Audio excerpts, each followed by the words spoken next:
Bismillahirrahmanirrahim. وإذا طلقتم النساء فبلغن أجلهن فأمسكوهن بمعروف أو سرحوهن بمعروف ولا تمسكوهن ضرارا لتعتدوا ومن يفعل ذلك فقد ظلم نفسه ولا تتخذوا آيات الله هزوا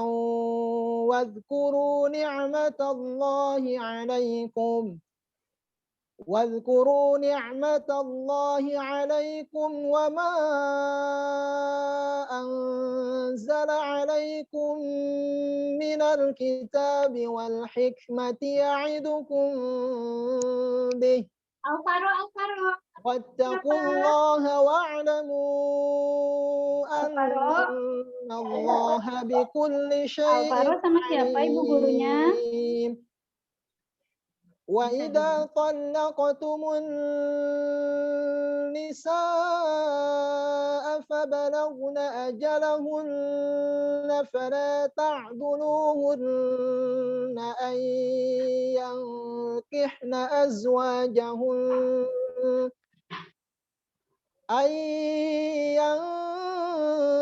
ينكحن أزواجهن إذا تراضوا بينهم بالمعروف ذلك يوعظ به من كان منكم يؤمن بالله واليوم الآخر ذلكم أزكى لكم وأطهر والله يعلم وأنتم لا تعلمون والوالدات يرضعن أولادهن حولين كاملين لمن أراد أن يتم الرضاعة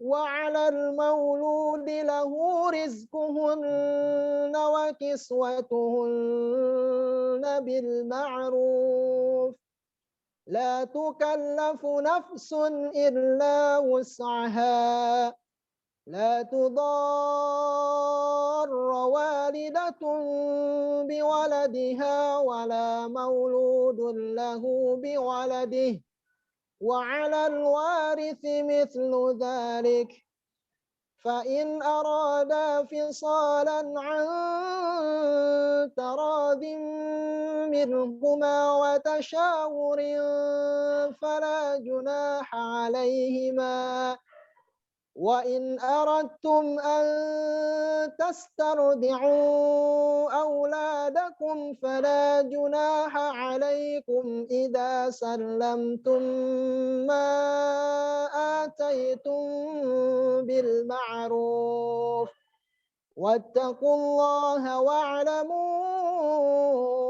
أن الله بما تعملون بصير والذين يتوفون منكم ويذرون أزواجا يتربصن بأنفسهن 4 أشهر وعشرا فإذا بلغن أجلهن فلا جناح عليكم فيما فعلن في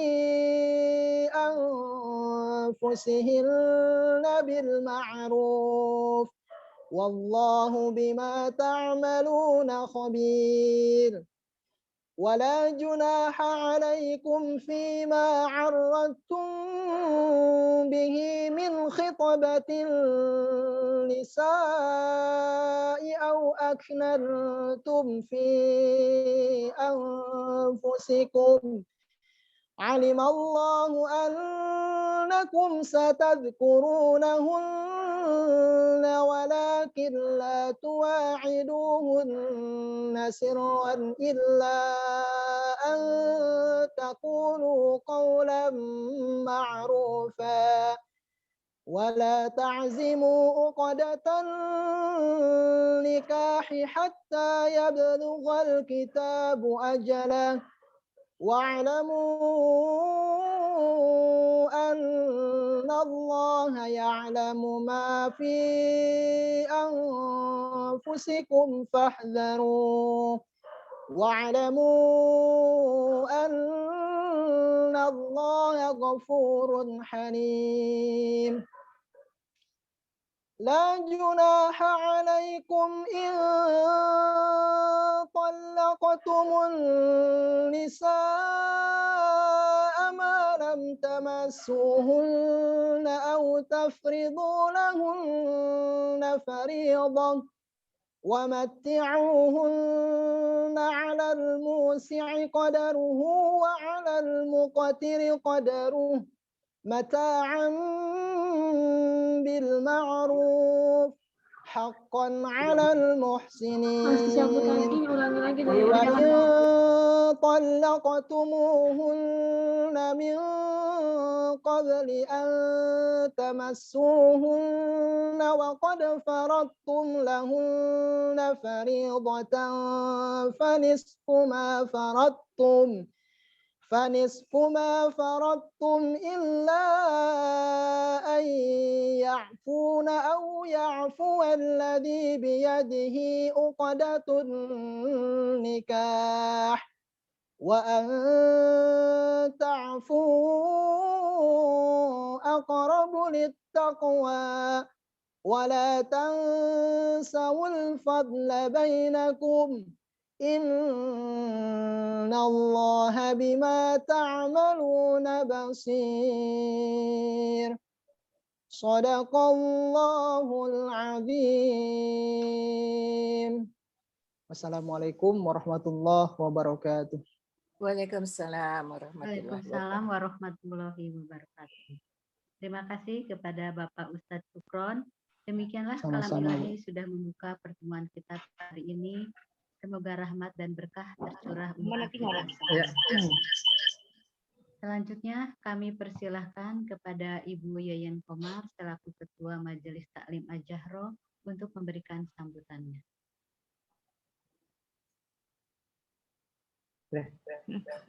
Bismillahirrahmanirrahim. Assalamualaikum warahmatullahi wabarakatuh. Waalaikumsalam. Alhamdulillahirabbil wa bihi nasta'inu ala umuri dunya waddin. Wassalatu wassalamu ala asrofil anbiya'i wal mursalin wa ala alihi wa sahbihi ajma'in. La ilaha illallah wahdahu la syarikalah lahul mulku wa lahul hamdu yuhyi wa yumitu wa huwa ala kulli syai'in qadir. La haula wa la quwwata illa billahil aliyyil azim. Allahumma shalli ala sayyidina Muhammad wa ala ali sayyidina Muhammad. Amma ba'du. Puji syukur marilah kita bersama-sama panjatkan kehadirat Allah Subhanahu wa taala yang mana atas izin dan karunia-Nya lah, atas segala rahman dan rahim-Nya lah, alhamdulillah di pagi hari ini kita semua dalam keadaan sehat bisa bertolabul ilmu dan bersilaturahim dengan Majelis Taklim Al-Jahro. Sholawat dan salam semoga selalu tercurah kepada junjungan kita Nabiullah Nabi besar Muhammad sallallahu alaihi wasallam beserta para keluarganya, para sahabatnya, dan para tabi'in-tabi'innya. Semoga kelak di yaumul akhir kita semua mendapatkan syafaat dari Kanjeng Nabi Muhammad SAW. Amin. Yang saya hormati dan saya banggakan Ustadz Ahmad Humaydi yang biasa kita sapa dengan Ahum. Terima kasih atas waktunya untuk Majelis Taklim Al-Jahro kali ini dengan tema menguatkan diri bersama Allah. Terima kasih juga kepada Ustadz Sukron atas waktunya yang telah bersama-sama kita mendengarkan lantunan ayat-ayat suci Al-Quran. Semoga semua kita mendapatkan berkah dari Allah Subhanahu wa taala. Yang saya hormati dan saya banggakan semua pengurus Majelis Taklim Al-Jahro.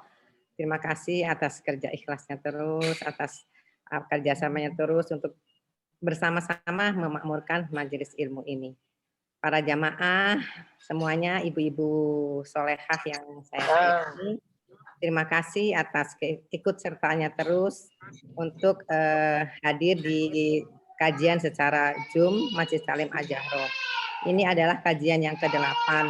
Insya Allah bulan depan seperti biasa kami Masjid Salim Al-Jahro itu mengadakan baksos Ramadan. Jadi mulai minggu depan akan kami umumkan oleh pengurus baksos yang akan kami laksanakan di bulan Ramadan. Marilah kita bersama-sama memberikan sedekah terbaiknya buat baksos Ramadan Masjid Salim Al-Jahro. Sekiranya sekian saja dari saya. Sekali lagi terima kasih atas kehadiran semuanya. Mohon maaf bila dalam pengajian secara Zoom ini banyak kekurangan. Billahi taufik wa hidayah. Wassalamualaikum warahmatullahi wabarakatuh. Assalamualaikum warahmatullahi wabarakatuh.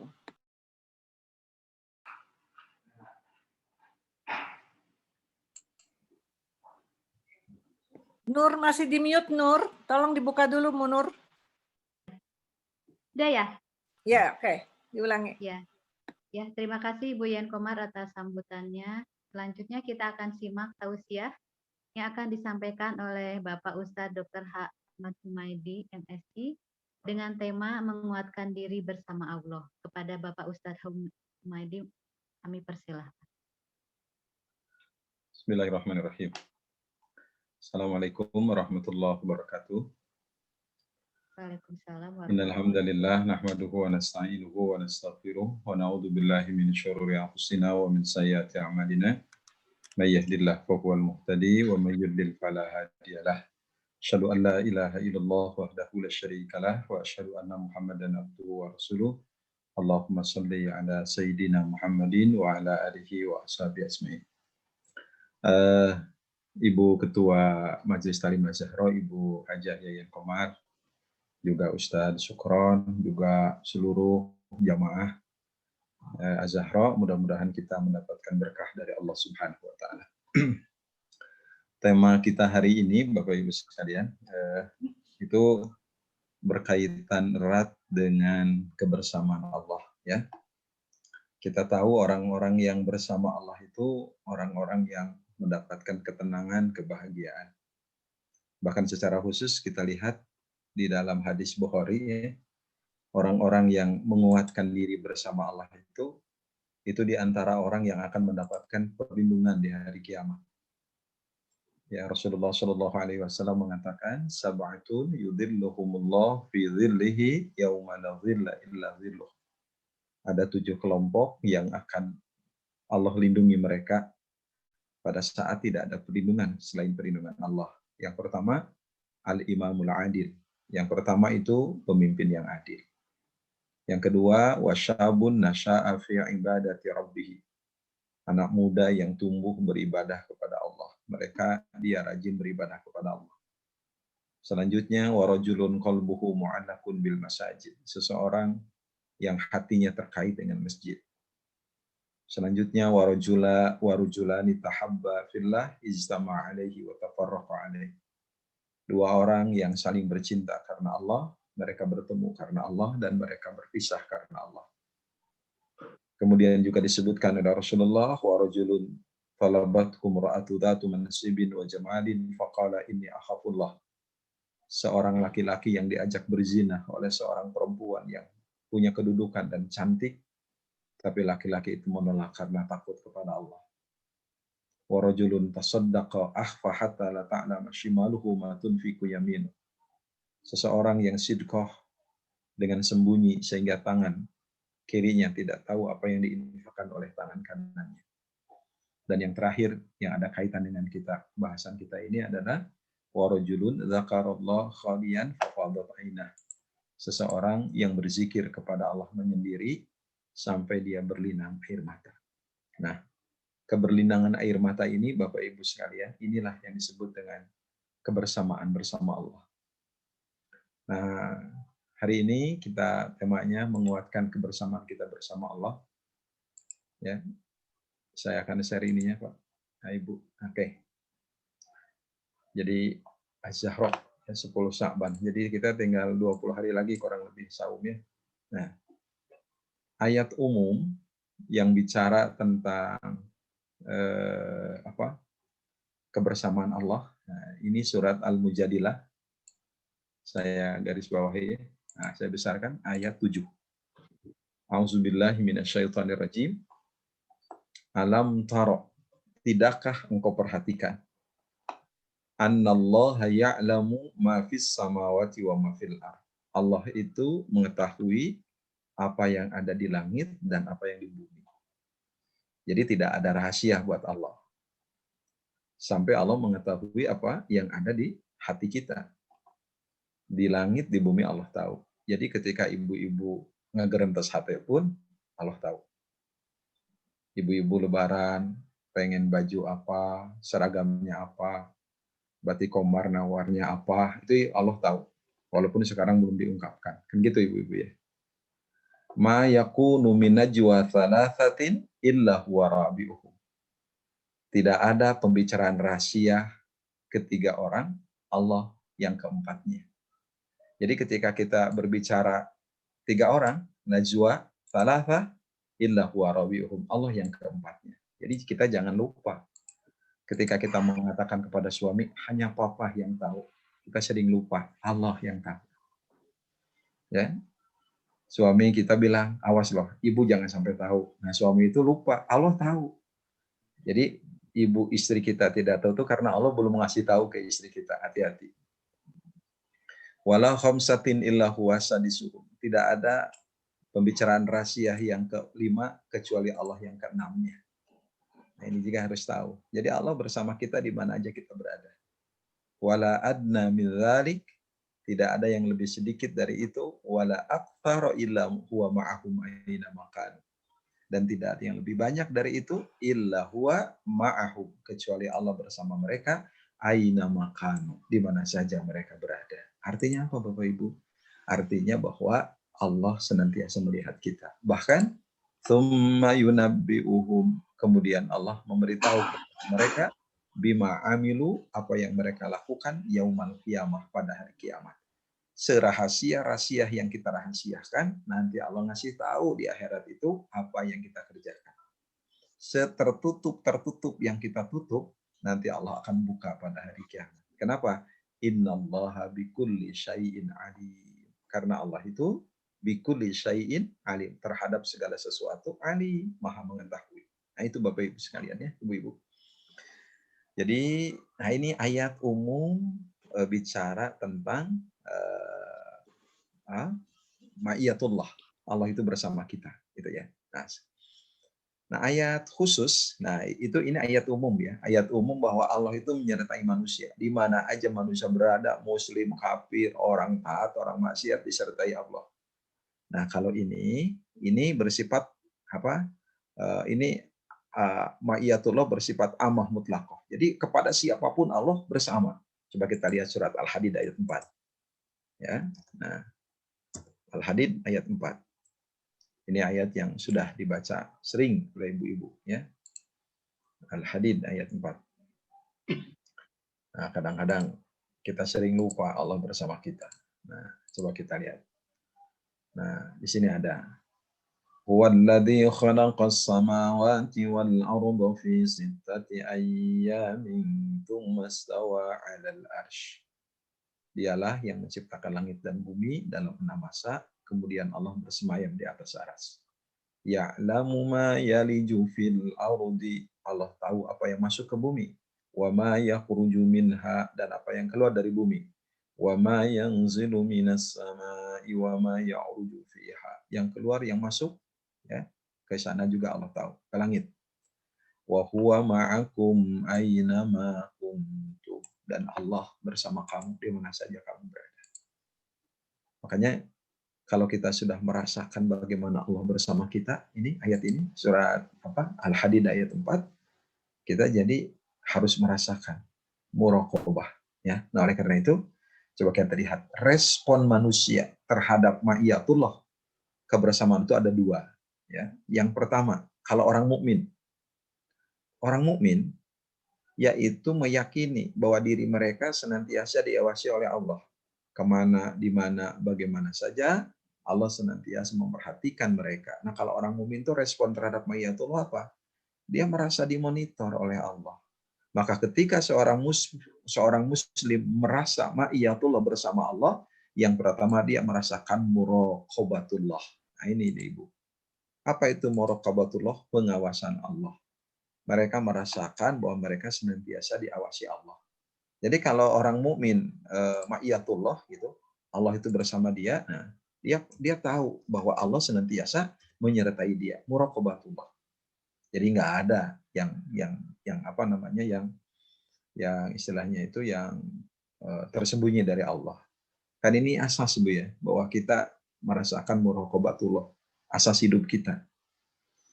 Kenapa Bu seorang istri berani ngambil uang dari dompet suami, nggak bilang-bilang? Karena dia merasa Allah nggak melihat dia. Kenapa ada suami berani berbohong kepada istrinya? Karena dia tidak merasa muraqabatullah, gitu. Nah, orang mumin kalau dia merasa bahwa Allah melihat dia, Allah bersama dia, yang pertama itu muraqabatullah. Dia merasakan diawasi Allah. Ya. Coba kita lihat surat Qaf ayat 16-18. Nggak apa-apa ngajinya kayak gini Bu ya. Supaya nggak ngantuk Bu. Nah, disebutkan. Di sini disebutkan ibu-ibu. Betapa Allah ini sangat dekat. Walaqad khalaqnal insan, kata Allah. Dan sungguh kami telah menciptakan manusia. Wa na'lamu, dan kami tahu. Ma tuwaswisu bihi nafsu. Apa yang dibisikan oleh hatinya, oleh nafsunya, oleh dirinya. Tuh. Kenapa? Wa nahnu aqrabu ilaihi min hablil warid. Karena kami lebih dekat kepada dia daripada urat nadi. Urat leher. Id yatalaqal mutalaqiyani 'anil yamini wa 'anil shimali qa'id. Ingatlah ketika dua malaikat mencatat perbuatannya, yang satu duduk di sebelah kanan dan yang satu duduk di sebelah kiri. Kita seringnya nyebut raqib dan atid. Gitu kan? Di sini ada ma yalfidu min qaul illa ladaihi raqibun atid. Tidak ada yang mereka ucapkan melainkan di sisi malaikat pengawas yang selalu mencatat, raqib atid. Jadi dari ini kita merasakan muraqabatullah. Allah memantau kita, Allah menyertai kita. Kalau Allah menyertai kita, Allah memantau kita, berarti jangan pernah kita merasa hilang dari edaran Allah. Merasa bahwa kita tidak dimonitor Allah, merasa bahwa kita ini dibiarkan Allah, enggak. Nah, itu yang pertama Ibu. Jadi seorang muslim ketika dia bersama Allah, pertama ya, dia merespon Allah itu muraqabatullah. Itu yang pertama Bu ya. Poin pertama, kita muslim insya Allah. Nah, kita muraqabatullah, merasakan diawasi Allah. Yang kedua apa Bu? Yang kedua itu ihsanullah. Nah, yang kedua ihsanullah. Apa itu ihsanullah? Kita merasakan kebaikan Allah yang sangat luar biasa kepada kita. Kalau ini kan muraqabatullah, karena kedua ihsanullah. Apa itu ihsanullah? Itu kebaikan Allah yang tak terhingga buat kita. Kebaikan Allah itu tidak bisa dihitung. Allah Maha Kasih dan Maha Sayang. Allah selalu memberikan yang terbaik untuk hamba-hambanya. Kan itu Ibu ya.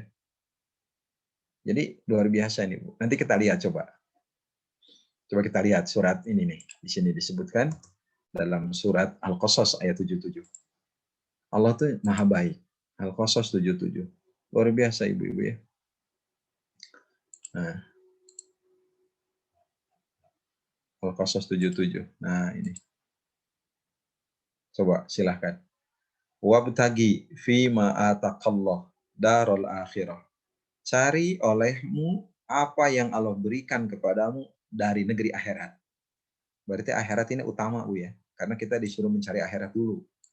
Tuh, utama. Wala tansa nasibaka minad dunya. Kamu nggak boleh lupa bagian kamu dari kehidupan dunia. Jangan lupa aja. Ibu perlu sholat, tapi ibu jangan lupa harus pakai mukena. Nah, itu. Jangan lupa bagian dunia kita. Ibu harus sholat, tapi jangan lupa ya ibu pakai sejadah. Cina aku mah pengen sejadah aku matching sama mukena, boleh Bu, nggak apa-apa. Itu bagian dunia. Dan itu tidak ada nilai dari malaikat. Jadi kalau mau kena sama sejadahnya matching, salatnya 9 enggak, Bu ya. Salat mah kehusuan bukan matching bajunya gitu. Nah, itu bagian dunia, wala tansa nasibaka minad dunya.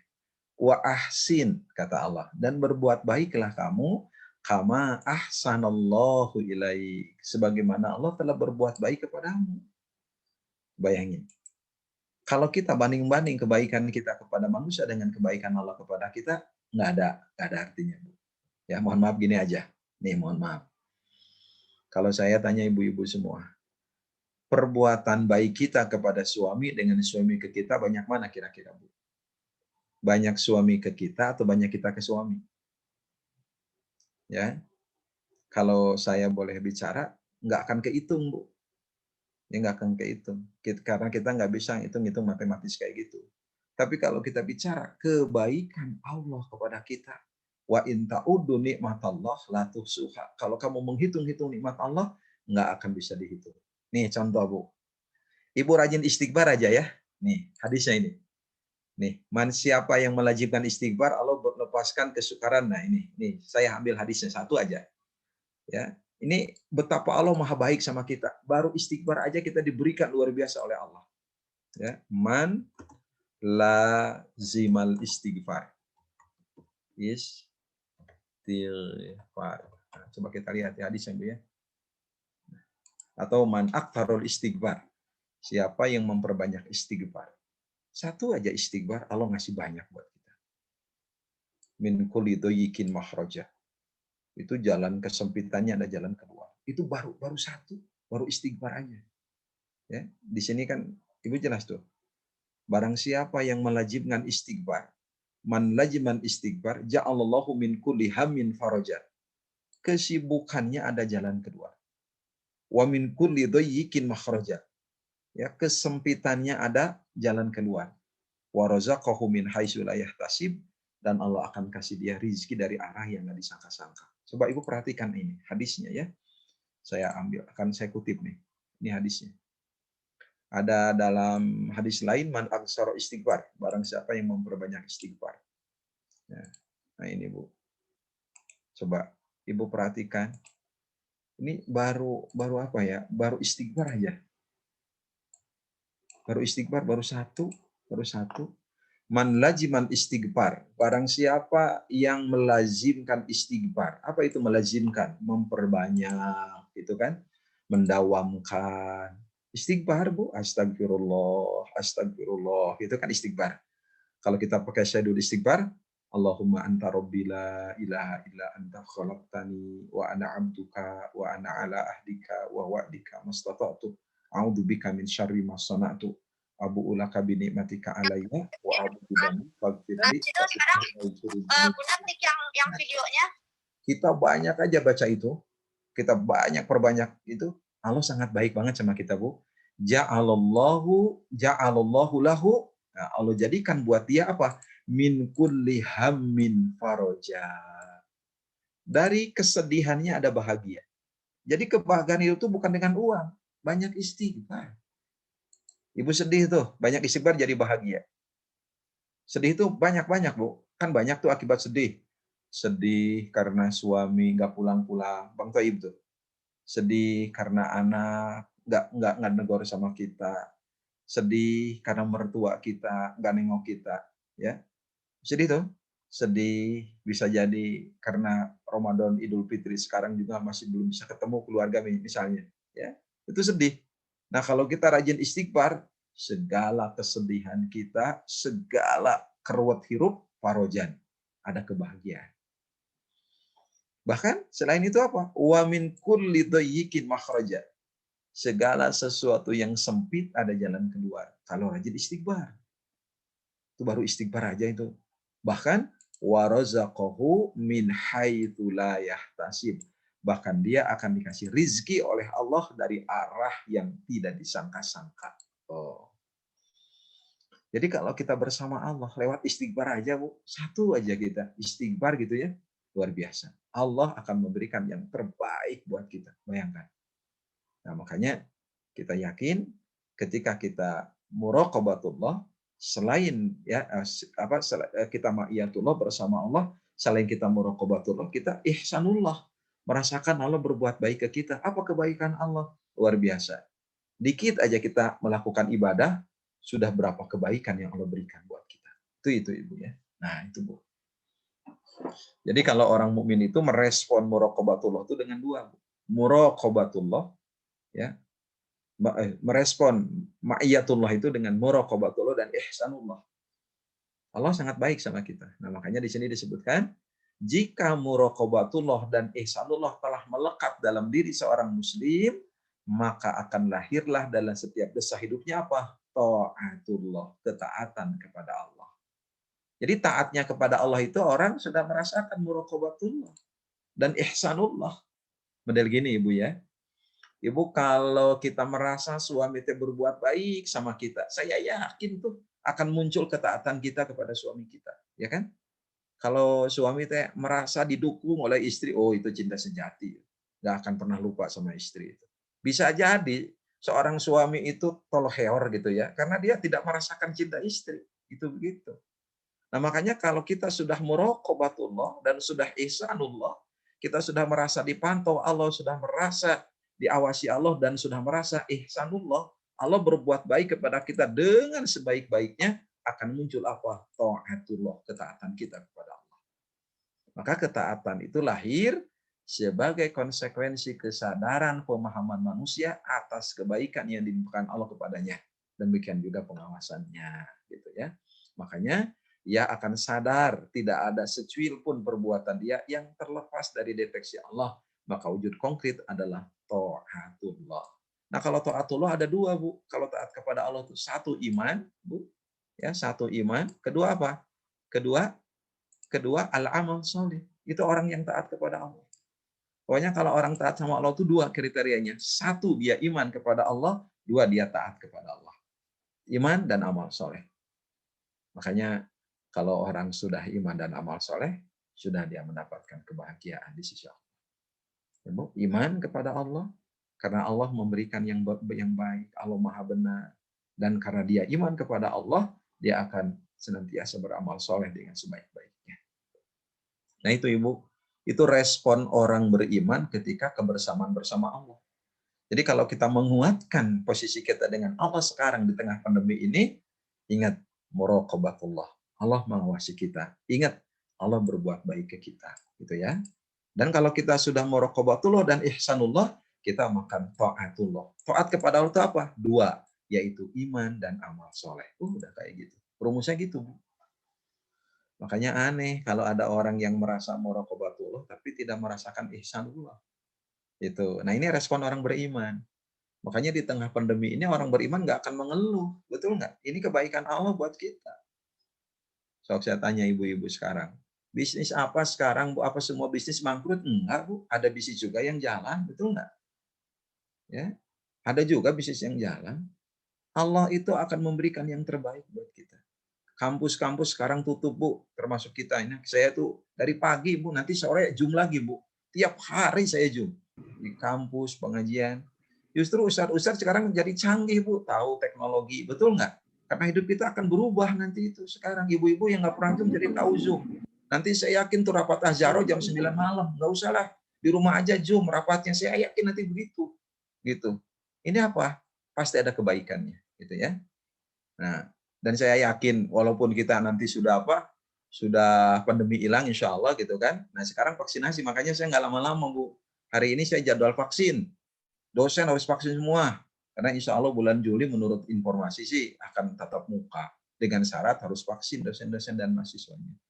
Kan begitu. Nah ini ada kebaikan. Saya yakin tuh nanti selepas pandemi hilang pasti Zoom tetap laku. Kenapa? Tetap Bu, Zoom laku. Kenapa? Karena sekarang sudah berubah. Nah itu pasti ada kebaikannya gitu ya. Ya mohon maaf ketika pandemi ini kan Ibu, saya sampai ke pelosok Bu ceramah apa mendatangi saudara-saudara kita para ustaz di daerah gitu kan. Di daerah itu ada makanan tapi nggak bisa dikirim ke kota karena kan tidak ada transportasi saat itu Bu. Sehingga makanan numpuk, sayur-sayur nggak bisa dikirim dengan cepat ke kota. Seperti itu Bu. Ya, saudara-saudara kita, saya kebetulan menghimpun para ustadz yang ada di Rongga Bu, dekat Rohingya Bu, Rongga. Ya, Rongganya bukan Rohingya, tapi di sini di Bandung Barat. Rongga itu di Cililin ke sana. Itu ada ustadz-ustadz memproduksi gula. Gula diproduksi, tapi COVID susah untuk laku gitu. Tapi sekarang luar biasa. Nah seperti itulah. Mau Ramadan kan gula naik, betul nggak? Karena banyak yang bikin kolak seperti itu tuh. Jadi Allah tuh maha baik sama kita. Nah itu, Ibu ya. Jadi ketika kita bersama Allah, satu, rasakan oleh kita muraqabatullah. Allah menyertai kita. Allah mengawasi kita. Yang kedua, rasakan Allah itu ihsanullah, kebaikan Allah kepada kita. Kalau orang sudah merasakan muraqabah dan ihsanullah, pasti muncul taatullah, taat kepada Allah. Kalau orang sudah taat kepada Allah, dua yang akan muncul dalam hidupnya. Satu, beriman kepada Allah, dan dua, beramal soleh. Maka hidupnya tidak akan pernah jauh dari iman dan amal soleh. Segala sesuatu yang akan menghalangi iman dan amal soleh, dia singkirkan. Itulah orang mukmin yang memperkuat bersama Allah. Nah itu Bapak Ibu sekalian ya. Nah, maka kalau sudah dia, makanya dia sudah sudah iman dan amal soleh, maka secara khusus Allah memberikan bantuan dan dukungan kepada yang memiliki iman dan amal soleh. Artinya apa? Pertolongan yang akan Allah berikan kepada manusia secara khusus dan bersyarat, yaitu ini At-Taubah ayat 40. Kan Allah itu akan memberikan pertolongan secara khusus dan bersyarat. Coba kita lihat At-Taubah ayat 40 ya. Nah, Taubah ayat 40 kita lihat. Tuh. Di sini disebutkan Ibu-ibu. Illa tansuruhu faqad nasarullah. Jika kamu tidak menolong Muhammad, tetap Allah akan menolong Muhammad. Id akhrajahul ladina kafaru faniyasnaini idhuma fil ghar. Ketika orang-orang kafir mengusir dan keduanya berada di gua Hira. Bukan di gua Sur ya. Id yaqulu li sahibihi. Ketika ia berkata kepada saudaranya, Rasul berkata kepada Abu Bakar, la tahzan innallaha ma'ana. Jangan kamu takut bersedih karena Allah bersama kita. Fa anzalallahu sakinatahu alaihi. Nah, Allah memberikan ketenangan kepada Muhammad wa ayyadahu, dan Allah menguatkan Muhammad bijunudil lam tarauha, dengan tentara yang tidak dilihat oleh kamu, tidak bisa. Wa ja'ala kalimatal ladzina kafaru sufla, dan Allah jadikan kalimat orang kafir itu rendah. Wa kalimatullah hiyal ulia, kalimat Allah itulah yang tinggi. Wallahu azizun hakim. Bayangkan Ibu, kenapa Rasulullah ditolong Allah? Bahkan ditolongnya tidak hanya ditolong biasa. Wa ayyadahu bijunudil lam tarauha, dan Allah kuatkan ia dengan tentara yang tidak bisa dilihat kamu. Saya yakin Allah itu akan menolong kita dengan sekuat-kuatnya.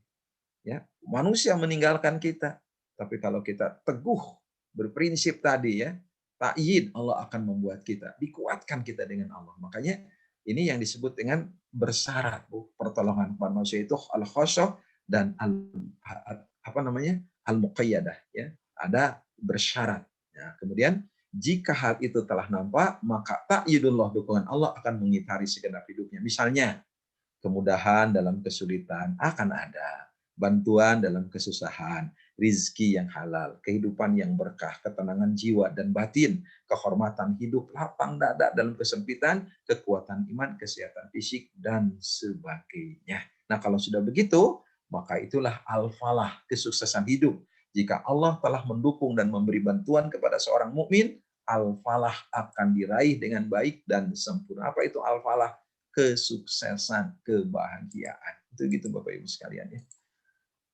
Nah, itu orang mukmin meresponnya bersama Allah dengan kuat. Sedangkan orang-orang kafir, mohon maaf, dia merespon ma'iyatullah, orang yang ingkar Allah bersama dia itu enggak direspon dengan baik. Dengan apa dia responnya? Kufur nikmah. Dia kufur nikmat. Dia tidak merasakan Allah memberi nikmat. Itu orang kafir, Bu. Kan kalau kita bersama Allah mah, aduh, ihsanullah. Orang kafir kufur nikmah. Dia tidak merasakan nikmat dari Allah. Karena dia kufur nikmah, maka yang kedua apa? Al-ghaflah. Apa itu al-ghaflah? Lalai. Orang kafir itu lalai. Maka dia punya hati, hatinya nggak bisa memahami. Punya mata, matanya nggak bisa melihat. Gitu kan? Punya telinga, telinganya nggak bisa mendengar. Itulah. Maka kalau sudah begitu, melahirkan maksiatullah, maksiat kepada Allah. Kalau sudah maksiat kepada Allah, maka jangan harap dalam hidupnya akan mendapatkan ketenangan dan kebahagiaan. Kelihatannya aja senang, tapi karena dia maksiat kepada Allah, itu ukuran dari goflah dan kufru nikmah, maka dia akan mendapatkan kesempitan dalam kehidupannya. Wallahu a'lam bishawab. Itu ibu-ibu, ya, mudah-mudahan Allah memberikan ketenangan, kebahagiaan buat kita. Saya mengundang ibu untuk berkomentar supaya nggak ngantuk dan bertanya. Ya, demikian. Ibu Hajah Nur, silahkan. Barangkali jamaah ada yang mau bertanya atau ada yang menambahkan. Ya, mudah-mudahan pengajian ini diberikan keberkahan oleh Allah Subhanahu wa taala. Demikian, Bu. Silahkan, ada yang bertanya.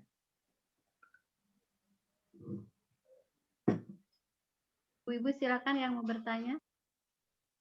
Terima kasih Pak Hum atas tausiahnya kepada ibu-ibu. Kami persilakan yang mau bertanya. Atau mau mengomentari, atau mau menambahkan. Ibu ya, silahkan. Pertama Ya. mungkin saya. Silahkan, Bu. Dengan Ina, Ustaz. Oh iya, silahkan Bu Ina. Ustaz, kadangkala seorang mukmin juga kan ada kalanya kufur terhadap nikmat gitu, dan juga mungkin goflah yang tadi lalai ya, sehingga termasuk mungkin ada kalanya kita menunda sholat, itu kan masuk dalam kategori lalai ya, atau mungkin mungkin kufur juga, kita kurang menikmati atau mensyukuri karunia Allah. Nah, bagaimana itu Ustaz? Kalau misalnya tanda-tanda itu juga ada gitu, ada kalanya tanda di orang-orang Muslim gitu. Kasih. Ya, tadi Ibu Ina sudah bilang ya bahwa ada lalai. Lalai itu sesuatu sifat yang ada di kita, Ibu ya, lalai. Nah, kita lihat coba. Tidak selamanya kita melakukan ketepatan dalam melakukan ibadah. Ya, coba kita lihat ayat tadi, surat ini nih, surat Al-A'raf ayat 179 ya. Kita lihat ini. Ini ada lalai yang membuat kita. Orang Muslim juga bisa jadi lalai ya. Al-A'raf ayat 179. Di sini sudah sangat jelas. Nah, kenapa orang itu bisa lalai? Karena tidak ada maksimalisasi terhadap anugerah yang Allah berikan pada dia. Itu 179. Nah, Bu bisa lihat ini ya. Nanti saya coba share. Nah, ini. Oke. Nah, udah kelihatan Bu ya. Nah, di sini ada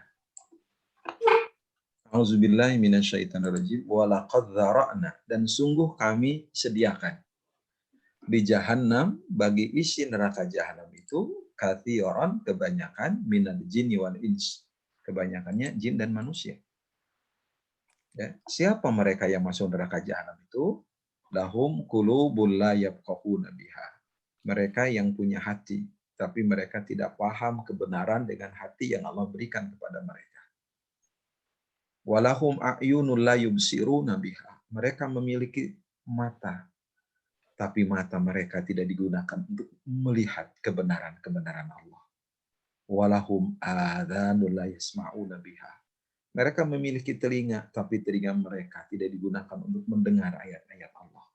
Ulaika kal an'am bal hum adall. Mereka itu seperti binatang, ternak yang sesat. Ulaika humul ghafilun. Dan mereka itu goplah, orang yang lengah, orang yang lalai. Nah, ini Bapak Ibu, orang yang lalai. Jadi saya lihat, kita perhatikan adanya kelalaian itu. Kenapa?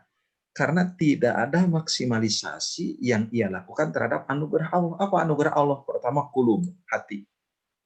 Hatinya nggak maksimal. Yang kedua, ayun, mata. Matanya nggak maksimal. Yang ketiga apa? Udhun, adhan. Ya, ininya nggak maksimal. Nah, ketiga anugerah yang Allah berikan buat dia karena tidak dimaksimalkan, maka muncullah al-ghafilun, kelalaian. Itu. Makanya kalau kita boleh simpulkan, lalai itu muncul, ya Bu ya, muncul karena apa? Karena tidak memaksimalkan anugerah Allah. Nah, itu. Ketika kita memaksimalkan anugerah Allah, yakin kita tidak akan lalai. Gitu. Ya, contoh umumnya begini. Allah menganugerahkan kepada kita harta. Segera keluarkan sedekah, segera keluarkan zakat. Gitu kan? Nah, sehingga karena kita tidak lalai, Allah turunkan kebaikan buat kita. Karena kita tidak zakat, karena kita tidak sedekah, Allah cabut lagi itu harta. Kan begitu. Ya, mohon maaf ibu-ibu. Kenapa suami minta cerai? Suami lalai. Selama istri itu kebutuhannya dipenuhi, Bu. Mohon maaf ibu ya. Pamajikan. Itu kan singkatan, Bu. Pa, ya kan? Ma, ya, jikan. Pak itu artinya apa? Pakaian. Tuh, pakaian. Tugas suami ngasih pakaian ke istri. Jangan lalai. Pakaian istri itu sekarang tuh tidak hanya kudung, baju, tas, masker, harus matching. Itu pakaian istri. Makanya kalau suami nggak merhatiin pakaian ini dosa. Tuh kan? Apalagi maraban. Apa maraban itu bahasa Sunda, Bu? Ngasih makan. Betul nggak? Jangan sampai istri makannya kurang. Makanya berbahagia kalau istri minta jalan-jalan pengen makan di restoran. Itu surga buat suami. Yang mudah-mudahan ini bisa disampaikan ibu ke suami. Surga itu. Jadi wanita soleh itu cirinya yang banyak minta sama suami. Kenapa? Karena dia mampu membuka pintu surga untuk suaminya. Betul nggak? Bu, apa jimaan. Apa jimaan? Kebutuhan biologis. Istri itu berhak punya kebutuhan biologis dari suami. Itu kan? Apa kandangan? Apa kandangan? Itu kasih rumah. Tuh makanya bapak-bapak, rumah yang ditinggali istri, jadikan itu rumah istri. Udah. Itu jangan hanya hak guna pakai, Ibu ya. Kalau guna pakai kasihan istrinya.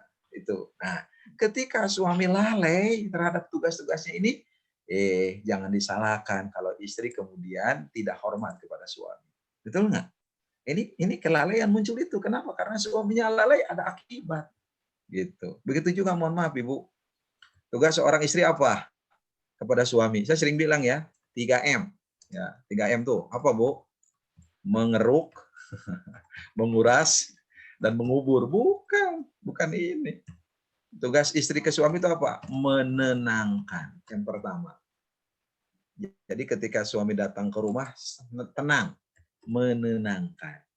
Kedua apa, Bu? Tidak hanya tenang, tapi kedua menyenangkan. Suami dekat ibu itu senang. Dan yang ketiga apa? Menggairahkan. Kan begitu. Kan kalau ibu-ibu lalai, aduh, itu nanti ada akibat buruk, gitu kan. Contoh, suami datang ke rumah nggak tenang nih, tenangkan oleh kita, suami kita. Jangan sampai suami datang ke rumah itu susah karena ibu ngomong terus gitu kan. Karena suami itu nggak mau dengar istrinya banyak ngomong.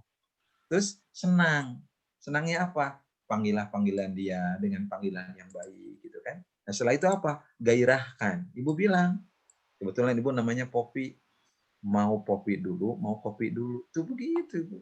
Itu suami itu yang kalau sudah digituin, wah itu bahagia. Nah kalau itu nggak dilakukan, lalai, maka muncul akibat. Karena gitu Bu ya. Nah kita lihat di dalam kaidah agama, ibu-ibu, lalai itu muncul karena apa? Lalai itu muncul karena apa? Ya, kenapa orang itu ada apa namanya muncul lalai? Kenapa kenapa muncul kelalaian? Ya, kenapa muncul lalai? Gitu kan? Lalai, Ibu. Ya. Lalai itu kan macam-macam. Sudah saya bahas Ibu Ina ya di kajian Nurul Qalbi. Ya. Lalai itu apa saja coba? Lalai itu salah satunya apa? Lalai kita terhadap kematian, lalai tidak introspeksi gitu kan. Nah, supaya kita tidak lalai yang dilakukan oleh kita apa? Salah satunya apa? Yang pertama, supaya kita tidak lalai, memanfaatkan waktu dengan baik. Kedua, menyadari bahwa kita akan diminta pertanggungjawaban di hadapan Allah. Yang ketiga, ingatlah kematian. Yang dekat dengan kita itu adalah kematian. Yang selanjutnya, jangan menganggap diri sudah banyak pahala. Karena belum tentu orang berpahala bisa bahagia. Kan banyak-banyak orang yang muflis. Apalagi selalu muhasabah, introspeksi. Kemudian selalu bertafakur. Dan yang terakhir, bersungguh-sungguh dalam urusan kebaikan dan bersegera dalam melakukan kebaikan. Nah itu, supaya tidak lalai. Gitu ya. Mudah-mudahan kita semua dihindarkan oleh Allah dari kelalaian kita. Wallahu a'lam bishawab. Amin. Demikian. Syukran, Ustaz. Afwan. Ya, silakan. Barangkali ada lagi ibu-ibu yang mau menambahkan atau mau bertanya, dipersilahkan. Silahkan ibu-ibu, siapa lagi? Ustadz Ahum. Silakan Bu. Oh, Wajia ya. Iya. Jadi Ya. ini berdasarkan paparan dari Ustadz Ahum tadi ya, mengenai apa namanya kewajiban istri dan kewajiban suami. Apa seperti tadi. Nah, itu seandainya sudah semua sudah dilakukan oleh seorang istri gitu kan, sudah dilakukan. Nah, suaminya tetap aja pengen nikah lagi itu tuh gimana ya? Istri sudah maksimal melayani suami gitu Bu. Apa sudah kadarulahnya seperti itu ya atau gimana? Jadi suami pengen apa? Nikah lagi gitu. Pengen nikah lagi dan suaminya harus istri tuanya yang harus mengantarkan untuk melamar. Seperti itu tuh. Ini kejadian asli gitu, ada gitu yang gitu? Ada. Oh ada. Jadi secara apa namanya, sebenarnya kewajiban suami yang pertama yang pramajikan itu kan ada yang belum dilaksanakan semuanya. Jadi kalau yang kewajiban istri itu sudah dilakukan, tapi suaminya cepat seperti itu, anaknya jadi ya seperti itu tuh apa ya sudah takdirullah, qadarullahnya seperti itu atau gimana? Nah, Bu, satu Bu ya. Nikah lagi itu, bukan ibunya, ini pertanyaannya jadi ini. Nikah lagi boleh nggak? Boleh. Nah, ini hukumnya boleh. Udah. Bukan wajib. Bukan wajib. Bukan haram. Bukan haram. Bukan haram. Bukan sunnah. Bukan sunnah. Boleh aja. Boleh. Boleh aja. Nah, yang boleh itu tergantung alasan. Kalau alasannya mendesak, wajib. Kalau tidak nikah lagi, dia berzina, wajib. Tapi kalau dengan nikah malah mengganggu keharmonisan, itu bisa makruh bahkan haram. Nah, tanya dulu suami itu yang mau nikah lagi. Ini teh kamu nikah lagi teh tambah baik nggak buat aku? Tambah baik nggak buat kamu? Kan gitu. Jadi intinya tidak hanya pada kebutuhan suami, tapi kebutuhan berdua suami istri. Dipahami nggak Bu? Nah, itu. Maka di sini ada muncul apa? Kepantasan. Ya kan? Ada orang yang mampu melakukan, tapi nggak pantas, jangan. Ada orang yang pantas tapi nggak mampu, jangan. Jadi ada kepantasan di sini. Nah, sekarang si istri udah maksimal banyak suami. Ya anggar we suami teh hayang kawin deui. Ya Bu, ternyata Bu ya. Nikah lagi mah bukan karena istri pertama tidak sempurna. Dipahami Bu? Iya. Jadi suami nikah lagi, ya, suami nikah lagi itu bukan karena istri pertama tidak sempurna. Bukan, Bu. Bukan ini. Jadi suami itu bukan karena atau karena dia tidak puas, bukan. Bukan itu. Apa yang membuat suami itu pengen nikah lagi? Pertama, lingkungan. Mohon maaf. Ini yang masuk ke arena LKK, Lembaga Komunikasi Keluarga yang saya pimpin zaman dulu. Ada lingkungan. Karena suami bergaul dengan lingkungan yang kurang baik, mohon maaf ya, saya katakan kurang mendukung begitu. Akhirnya lingkungannya begitu, mendukung itu. Yang kedua apa? Kebutuhan. Karena suami membutuhkan sesuatu yang tidak ada di dalam istrinya. Itu. Ada kebutuhan. Dan yang ketiga, Bu, ada keberanian. Kenapa? Karena buat dia nikah lagi itu tantangan. Itu ada yang kayak gitu, Bu. Itu dia berani, ada tantangan. Itu. Ya, ini ada yang kayak begini. Jadi itu bukan karena istri pertama itu tidak sempurna, bukan. Dan mohon maaf, ada laki-laki yang berwatak sensasi, Bu. Mencari sensasi. Nah, ini ngeri ya kalau sudah ini nih yang ini ada sensasi ini. Nah, ternyata ada laki-laki yang ikhlas. Dia melakukan semuanya itu karena apa? Ibadah kepada Allah. Itu. Ada yang begitu, Bu. Sehingga kalau ibadah kepada Allah, dia dialog dengan istrinya dengan baik, motivasinya lama gitu ya. Dia ada dialog dengan istri gitu. Dialog dengan istri gitu kan. Kemudian ada istikharah gitu kan. Setelah istikharah kemudian dia bermusyawarah dengan guru gitu kan. Musyawarah dengan guru gitu. Ini dengan guru dan lain sebagainya. Ini dilakukan oleh dia. Itu. Nah, barulah ya dia melakukan tindakan. Makanya kalau belum melakukan ini, nah, maka orang yang melakukan ibadah kepada Allah poligami itu jelas tidak akan memberikan negatif buat dia. Karena dia sudah mendialogkan dengan istrinya, dia sudah istikharah, dia sudah musyawarah gitu kan. Bahkan tidak hanya itu. Nah, yang paling dilakukan dia berbicara dengan siapa? Dengan keluarga. Dengan siapa? Orang tua. Ya, termasuk di apa di sini? Mertua. Di sini. Ini luar biasa. Jadi kalau yang saya lihat dari catatan-catatan yang nikah lagi, ya ini yang paling susah tuh ini. Yang saya garis bawah yang terakhir itu, ibu-ibu sekalian ya. Jadi luar biasa. Bukan urusan gampang. Bukan urusan mudah gitu kan. Nah, oleh karena itu mohon maaf, tidak akan pernah itu ya istri yang mohon maaf yang tidak maksimal katanya, enggak, bukan itu. Ada urusan lain. Itu begitu. Wallahu a'lam bishawab, Bu. Ini kasuistik ya, Bu ya. Tidak bisa digeneralisir. Itu kasuistik. Itu. Wallahu a'lam. Saya ada buku di sini, Bu. Mohon maaf. Nih kebetulan saya lagi baca buku. Nah, Ustaz Ahun. Oh, silakan. Nah, jadi istrinya kan sebenarnya kan minta cerai gitu kan ya. Tapi kata suaminya, saya nggak mau menceraikan kamu. Kamu tidak ada kekurangan bagi saya, gitu kan? Nah, jadi apa? Pengen nikah laginya gitu. Ya, koyong wae katanya, ada bogo gitu. Gitu. Kata istrinya itu enak buat kamu, ya. Tapi katanya kalau saya ikhlas surga buat saya. Kan?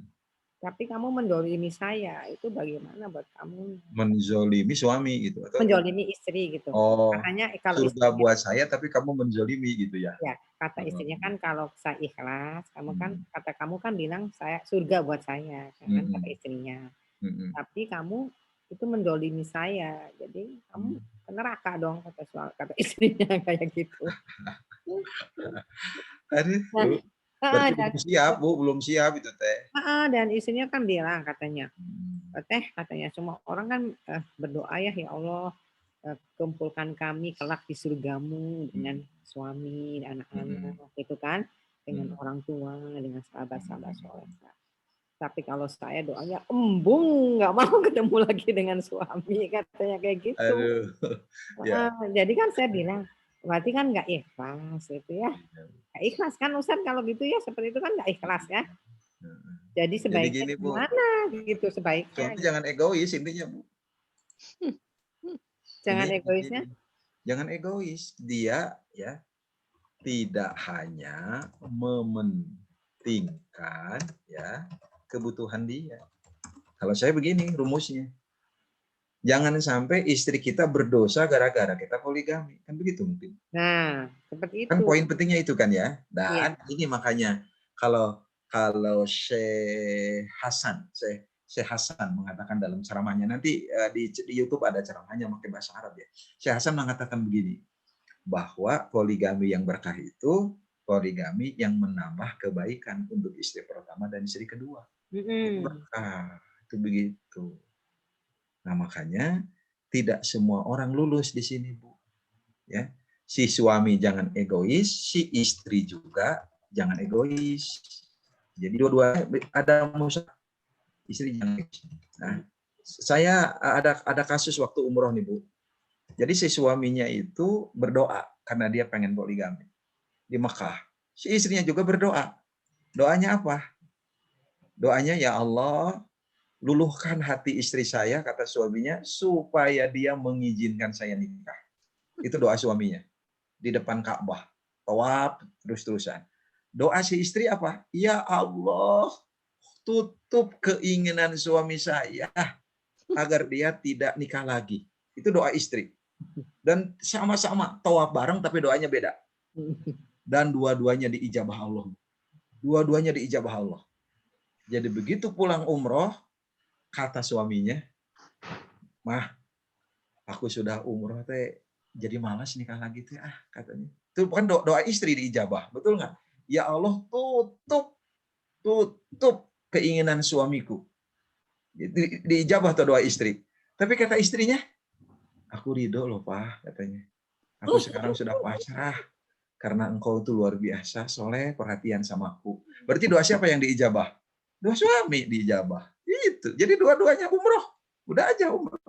Dialog di sana tuh. Jadi dua-duanya diijabah. Sampai sekarang nggak jadi nikahnya, Bu. Nggak jadi nikahnya. Gitu. Kenapa? Doa istri semakin soleh, dia mampu, suami saya bukan milik saya, suami saya milik Allah, dan saya tidak bisa mengendalikan apapun, termasuk hatinya, dan si istri pun, si suami mengatakan, luar biasa, istri saya sudah solehah banget. Katanya begitu. Jadi dua-duanya diijabah Allah. Gitu. Ini cerita asli, Bu, waktu kita umroh. Gitu. Jadi sekali lagi, ya makanya ada kepantasan. Itu aja lah. Ya, Bu, ya. Sesuatu yang paling mudah diucapkan, paling susah. Kan sudah ditanyakan ke guru nih Ustaz. Katanya tidak boleh seorang istri itu menyampaikan pilih saya atau dia. Oh, gitu kan. oleh gurunya itu. Nggak boleh, apalagi itu sudah menikah secara resmi dengan istri keduanya kan, gitu. Ya udah, kamu jadi aja berlomba-lomba beribadah menjadi istri yang terbaik, gitu kan. Biar suami kamu lama-lama jadinya luluh gitu kan Ustaz gitu. Tapi jangan minta suami untuk menceraikan istri keduanya itu karena dosa. Betul, gitu. Betul.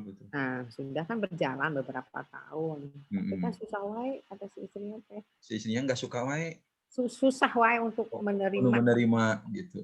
Susah gitu kan. Dari saya tuh kadang-kadang gimana gitu. Kata dia tuh begitu. Ya kan tujuannya kan harus ikhlas ya. Kalau ikhlas kan benar-benar surga buat istrinya itu kan. Tapi kumahnya susah katanya kayak gitu. Jadi gimana nih menurut Ustadz? Soalnya ini juga. Sebenarnya suaminya zolim atau tidak ya Ustadz? Bu, sabar Bu. Benar kayak suaminya zolim nggak seperti itu. Ya, satu Bu. Istri nggak zolim, suami nggak zolim. Ya, satu Bu. Kalau kita lihat Siti Aisyah, kalau kita lihat Khadijah, kita lihat isi yang lain. Ya, Rasulullah menikah lagi itu ketika Khadijah sudah meninggal dunia. Jadi Khadijah sudah meninggal. Dan kedua, ketika Rasulullah nikah dengan Aisyah, nikah dengan Saudah, nikah dengan isi yang lain gitu kan, kita lihat kecemburuan itu di tengah mereka ada. Nggak ada kecemburuan. Pasti ada ya. Ada. Sampai Aisyah itu nggak berdegak bahasa Indonesia-nya. Ketika Rasulullah akan rapat di rumah Aisyah dengan para sahabat, tiba-tiba ada sahabat yang lain, istri yang lain bawa makanan ke rumah Siti Aisyah. Aisyah itu nggak berdegak itu di depan rumahnya. Dia mengatakan apa? Nggak ada boleh masuk makanan selain makanan aku. Itu Rasul hanya tersenyum saja. Itu udah biasa. Nah di sini barangkali kalau saya boleh usul kepada suami itu, sebelum poligami, kondisikan dulu istri. Dan mengkondisikan istri itu Bu, langkahnya Bu nih, mengkondisikan istri ya. Jadi kalau pengen baik nih, mengkondisikan istri itu katanya, Ibu sudah tahu nggak mengkondisikan istri? Langkah pertama apa? Kondisi istri. Satu, Bu, dididik dengan baik. Nah, itu dikondisikan dulu. Dikondisikan dengan baik sehingga solehah gitu. Sehingga dia merasakan bahwa suaminya bukan milik dia, milik Allah. Gitu. Ya, sehingga dia pasrah. Itu pengkondisian. Nah, dan ini dua-duanya Kalau suami bisa mengkondisikan istri, berarti suami juga bisa mengkondisikan dirinya sendiri. Itu begitu. Yang kedua, kondisikan istri itu apa? Ya, berjamaah dalam ibadah. Nah, berjamaah dalam ibadah. Nah, ketika kita berjamaah ibadah itu apa? Ibadah itu kan tidak hanya sholat. Abi Mabu melihat teman saya poligami itu diantar istrinya. Diantar Bu istrinya. Sampai kau aja bingung. Kan dicatat tuh. Itu cina gimana cina nikah lagi tuh cina diantar ke istri cina kamu nggak sakit hati enggak cina aku mau nyuruh istri suami saya nikah lagi silahkan uang banyak cina ada yang begitu Bu itu kan. Nah kemudian saya pernah khutbah nikah Bu nih di hotel apa itu yang di Asia Afrika itu Golden ya, Flower. ya di sana aja hotel. Saya kaget itu Bu. Jadi begitu khutbah nikah itu ternyata bukan khutbah nikah. Apa itu? Hikmah nikah. Apa itu hikmah nikah itu? Ya, ceramah setelah pernikahan. Saya kaget betul. Ternyata pengantinnya ada 2. Saya tanya itu. Ini pengantinnya mana yang ini? Yang sebelah kiri Ustadz kata itu yang muda, yang sebelah kanan yang tua, tapi pakai baju seragam semua. Jadi si istri tua ikut bersanding di pelaminan. Saya yang ceramahnya pengennya 1 jam, jadi setengah jam Bu saya Bu ceramahnya. Kenapa? Kabita itu. Jadi udah aja. Saya tega ceramah nggak 1 jam, setengah jam aja. Beres ceramah kemudian makan. Saya nanya sama istri tuanya. Ini pertanyaan saya satu sama istri tua. Bu, ibu teh nggak sakit hati Bu Haji, teh suami sampai nikah lagi, saya tanya itu si istri pertama. Apa kata istri pertama jawabannya? Itu membuat saya malu bertanya Bu. Apa jawaban si istri tua? Ustadz, kenapa saya harus sedih? Saya kan sedang membuat suami saya bahagia. Saya kan sedang membuat suami saya mendapatkan pahala dari Allah. Saya kan sedang membuat suami saya beribadah. Kenapa saya harus sedih? Justru saya harus bahagia karena membuat dia sedang bahagia hari ini. Cek abi teh ya Allah. Tuh saya sampai malu Bu. Iraha abi rek nyiptakeun pamajikan siga kieu. Cek abi teh kitu. Dalam hati. Gusti abi teh meuni eleh. Ari si bapak teh usah lain sanes si bapak mah pengusaha. Berarti saya jadi pengusaha dulu. Saya gitu Bu dalam hati saya teh Bu. Nah, kemudian saya tanya ibunya, "Hari ibu hafal Quran?" "Iya Ustaz, saya hafal 30 juz." Saya kalah kedua. Pantesan istri saya susah karena istri saya belum hafal Quran. Gitu Bu. Jadi pertama saya belum mengkondisikan istri seperti si ibu tadi, yang kedua istri saya belum hafal Quran. Jadi abi ngalamun tos secara mana setengah jam. Wih, bari sedih tos gitu. Jadi susah Bu. Ya, jadi aduh, saya susah menjawab. Jadi berarti kalau si istri masih belum menerima itu diawali bukan sesuatu yang baik kalau menurut saya. Nah si istri juga tidak boleh mengatakan pilih aku atau pilih dia, nggak boleh. Karena kalau sudah terjadi, terimalah dengan sabar dan ikhlas. Udah, itu saja. Kalau belum terjadi, ibu berjuang sekuat tenaga agar jangan tidak terjadi. Kalau sudah terjadi, ikhlaskan dan sabarkan hati, karena itu adalah anugerah yang terbaik yang Allah berikan buat kita. Karena kita yakin Allah akan memberi yang terbaik buat manusia, dan Allah tidak akan memberi yang jelek.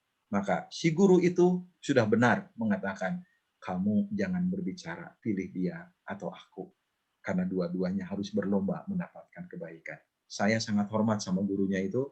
Kenapa? Karena gurunya sudah mengatakan yang tepat. Kalau sudah, dan kita tidak boleh minta cerai gara-gara suami kita menikah lagi. Kenapa Ibu? Di dalam ajaran agama tidak ada. Saya hormat sama Pak Guru itu ya, karena Pak Guru itu sudah benar mengatakan tidak boleh seorang istri mengatakan pilih aku atau dia. Justru berlomba-lomba untuk mendapatkan ridho Allah. Itu Bu. Terima kasih. Abi, Bu Yayan jangan susah-susah ya pertanyaan, jadi saya susah ngomong. Gitu. Soalnya saya juga baru dapat ceritanya 2 minggu yang lalu. Lalu subhanallah Bu itu.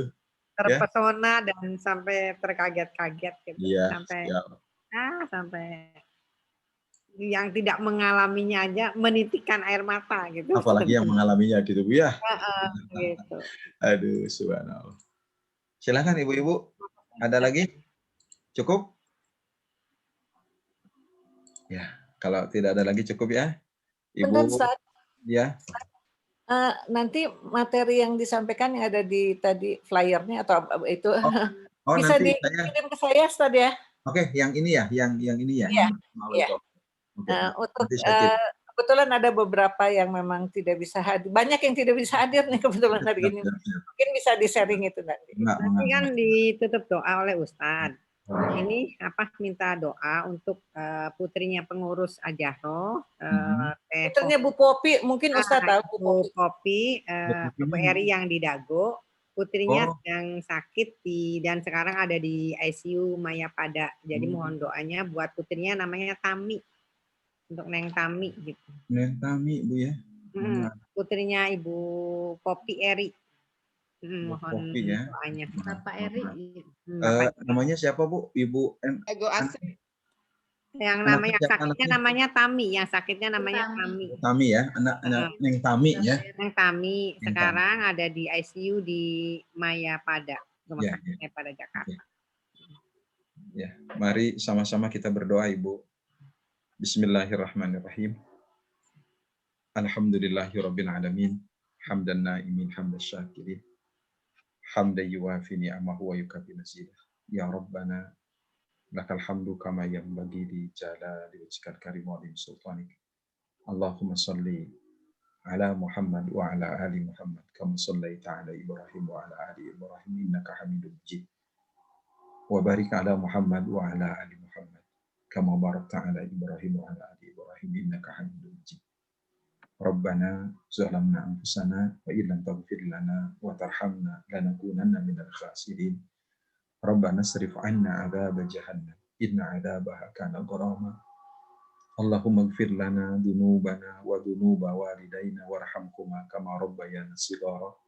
Allahumma ighfir lil muslimina wal muslimat wal mu'minina wal mu'minat al ahya'i minhum wal amwat innaka sami'un qaribun mujibud da'wat. Rabbana la tu'akhidna in nasina wa akhtana. Rabbana wa la tahmil 'alaina isran kama hamaltahu 'alal ladzina min qablina. Rabbana wa la tuhammilna ma la taqata lana bih wa'fu 'anna waghfir lana warhamna anta maulana fansurna 'alal qaumil kafirin. Rabbana ighfir lana wa li ikhwanina alladhina sabaquna bil iman wa la taj'al fi qulubina ghillan lil ladzina amanu rabbana innaka ra'ufur rahim. Allahumma a'izzal Islam wal muslimin wa adil asyirka wal musyrikin wa ansur ibadakal muwahhidin. Allahumma adfa' 'anna al-ghala wal waba wal riba waz zina waz zalazil wal mihan wasu'al fitan ma dhahara minha wa ma batana an baladina hada Indonesia khassatan wa an sa'iri biladil muslimina hamatan ya rabbal alamin. Allahumma ahsin aqibatana fil umuri kulliha wa ajirna min hijzi dunya wa adabil akhirah. Allahumma la tada' lana dhanban illa ghafartah wa la hamman illa farajtah wa la dainan illa qadaitah wa la hajatan min hawaiji dunya illa qadaitaha ya arhamar rahimin. Allahumma inna na'udzubika minal baras wal junun wal juzam wa min sayil asqam. Allahumma afina wa'fu anna. Ya Allah, ya Rabbana, jadikan kami orang-orang yang senantiasa mampu melakukan kebaikan kepada kami. Jadikan kami orang-orang yang mampu melakukan kebaikan kepada keluarga kami. Melakukan kebaikan kepada segenap kaum muslimin, segenap manusia. Dan jadikan kami, ya Allah, orang-orang yang senantiasa mampu untuk terus melakukan ibadah kepada Engkau hingga akhir hayat kami. Hindarkan kami, ya Allah, dari pandemi ini. Sehatkan kami semua, ya Allah. Orang-orang yang telah meninggal dunia karena pandemi ini, terima amal ibadah mereka. Dan saudara-saudara kami yang sakit, sembuhkan ya Allah. Karena Engkau yang maha menyembuhkan. Khusus buat Neng Tami yang sedang sakit, sembuhkan ya Allah. Karena Engkau yang maha menyembuhkan. Allahumma shfiha, Allahumma shfiha, Allahumma shfiha. Allahumma rabban nasi, mudhibal ba'si, isfi anta syafi, la syafiya illa anta, syifaan, la yughadiru saqaman. Rabbana atina fid dunya hasanah wa fil akhirati hasanah wa qina adzabannar. Subhana rabbika rabbil izzati amma yasifun wa salamun alal mursalin Walhamdulillahirabbil alamin. Sekian Ibu. Assalamualaikum warahmatullahi wabarakatuh. Waalaikumsalam. Warahmatullahi wabarakatuh. Jazakallah Ustadz. Sama-sama Ibu. Terima kasih Bapak Ustadz Ahung atas doa dan tausiahnya. Selanjutnya kita ada foto bersama dulu Bu ya. Iya ada Bu. Permisi foto bersama dulu, Ahung. Mangga, Bu. Dibuka dulu ya kameranya semuanya.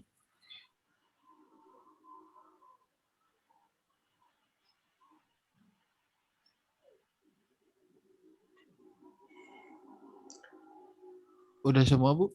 Ya. Sudah. Ya. Baik ya, saya hitung mundur. 3, 2, 1. Lagi ya Bu. 3, 2, 1. Baik, terima kasih Bu. Turun. Terima kasih. Semuanya. Alhamdulillah acara pengajian sudah berlangsung dengan lancar. Kita tutup aja Bu Ina. Ya silakan. Boleh. Ya, alhamdulillah acara pengajian sudah berlangsung dengan lancar. Kita tutup jumpa kita dengan bersama-sama mengucapkan hamdalah dan doa kafaratul majlis. Alhamdulillahirabbil alamin. Subhanakallahumma wa bihamdika asyhadu an la ilaha illa anta astaghfiruka wa atubu ilaik. Ustaz. Maaf atas segala kekurangan dan Pak Ustadz. mohon Pak Ustadz. Bu Ina. Assalamualaikum. Waalaikumsalam. Bu Nur, Bu Yeyen, semuanya. Bu Yuanita, Bu Yeyen, Bu Ina, Bu Nur, semuanya. Tina, boleh ini udah hadir. Tina. Waalaikumsalam. Ada Teh Teni, ada Bu Joko, ada Bu Rini, ada siapa lagi? Bu Anwar, Bu Lisa. Tina ada, Teni ada Eli juga ada. Semuanya terima kasih. Mbak Erna, Mbak Yeyen, apa kabar? Alhamdulillah. Nuhun juga yang sudah infak. Uni